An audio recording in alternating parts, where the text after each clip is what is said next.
forcément, hein.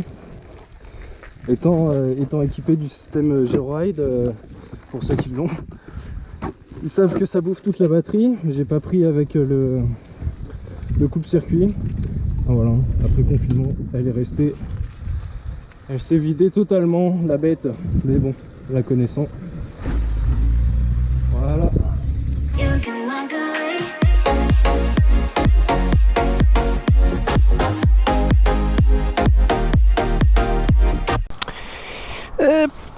Petit sac d'aînés. Bon, à part ce putain de carter là qui est défoncé. Poignée. Elle sort du petit lavage. Elle est belle. Et là, je suis en train de me baver dessus tellement elle est belle, gros. Plus là, franchement, avec vu que j'ai enlevé le saut de vent, je la trouve encore plus belle. La coquine. Est-ce qu'elle démarre? Parce que j'ai toujours pas de batterie normalement. Ah, arrête. Les gars, faut que je la pousse.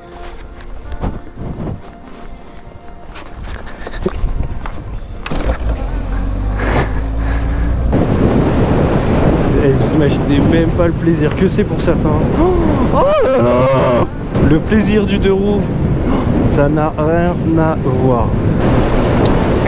Ah, le sponsor. Voilà.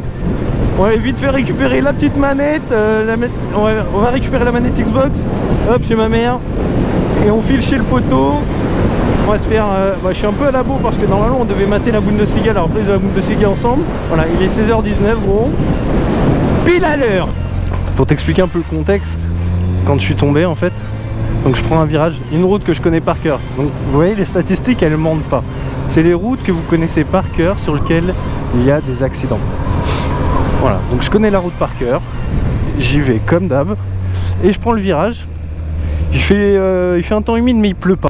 J'arrive, je sors du rond-point de la Morlaix direction Blaincourt-les-Précis, ou Précis-sur-Oise, je sais jamais, je crois que c'est Précis-sur-Oise. Et donc vous sortez, il y a Gouvieux à droite, la Morlaix derrière vous, et donc Précis-sur-Oise tout droit. Et donc ça part tout droit. Ensuite vous avez un premier virage en descente, donc là on est encore à 70. Et après ça part dans la forêt, donc enfin on est déjà dans la forêt. Et ensuite vous avez un virage bien courbé, et celui-là faut pas le louper, sinon tu finis tout droit, hein. Il y en a déjà qui ont essayé, ils ont eu des problèmes. Ouais, beau gosse. Et donc je prends le virage gros, et j'arrive beaucoup moins vite que d'habitude, mais alors beaucoup moins. Je suis environ à 50-60, donc je suis bien tu vois, sauf que je me cale tellement mal dans le virage, je me cale pratiquement au milieu. Et en fait vu que j'arrive moins vite que d'habitude, j'ai une trajectoire de merde. Donc je me retrouve au milieu de la route. Ah oui. Yeah. Sympa. Et donc forcément j'ai une trajectoire de merde. Donc j'arrive ici et hop, je commence à me pencher. Et en fait vous avez un petit trou sur la route. Alors je dis pas que ça c'est ce qui m'a fait tomber principalement, mais je pense que ça y a aidé. Donc j'ai senti l'arrière décrocher. Donc voilà, c'est typiquement une route comme ça là. Et là je prends, hop, je commence un peu à me coucher mais pas trop tu vois. Je reste à 50-60 comme ça là, clac clac. Et je sens l'arrière partir une fois, et à ce moment-là je suis déjà comme ça, hein. Je sens l'arrière partir une fois, deux fois, et là je fais non, c'est pas possible. Le choc il y en a même pas eu gros. En fait j'ai couché et je me suis retrouvé à poser comme si je posais le genou. Et là je fais mais non. Et là je comprends toujours pas. Moi je suis comme ça couché par terre gros, je suis couché avec la moto qui est sur moi, en train de glisser, et là je comprends que ça va être la merde. Et là je la vois partir. Je vais voir partir plus loin, elle fait 100 mètres de glisse. Je glisse sur 50 mètres, donc j'ai mon sac d'aînés là sur moi, le 100 litres là. Et j'arrive pas à me dépatouiller avec une jambe qui reste bloquée, le sac à dos qui me permet pas de tourner pour pouvoir éviter de me faire mal. Donc j'ai mon épaule gauche et j'arrive pas à me tourner, mon bras qui passe dessous, et j'ai mal. Et là d'un seul coup sur les 10 derniers mètres, hop, je termine dans l'herbe et bleu. Et là je la vois, elle a glissé, elle a fait des étincelles et tout, gros, je suis pas bien. Oh, et ouais, oh là là. Ça va trop vite. Donc comme je peux vous l'expliquer par la vidéo, donc on a une première trace ici, les éclats de goudron, alors je sais pas si on verra bien, les éclats de goudron qui sont par là, donc là voilà c'est bien piqué. On a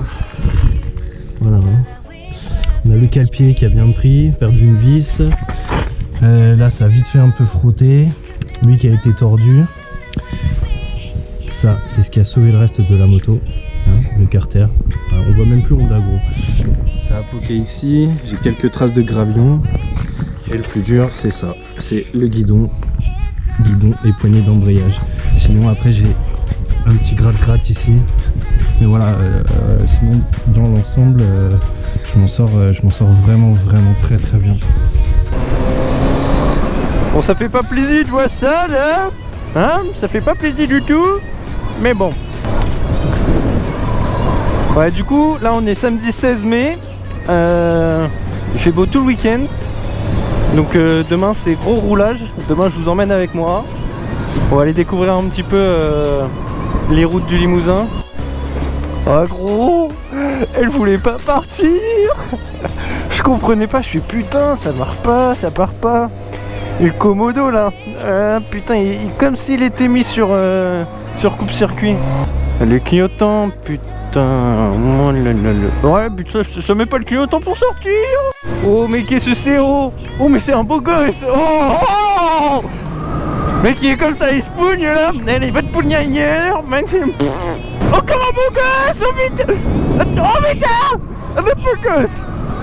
Il y en a partout des beaux gosses ce genre de nuance. Oh. Il faut bien rigoler un petit peu, non? Hein? T'as vu? J'arrivais chez moi, j'aurais plus d'essence. Et voilà le petit plein fait. On va pouvoir retourner à la maison, poser la moto.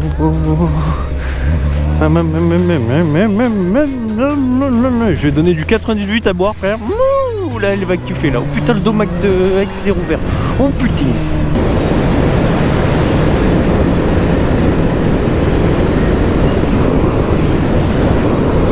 Les bouts d'éoliennes, mon gars. Normal. Comme ça. Ici. Des bouts d'éoliennes. Peut-être les Séverine.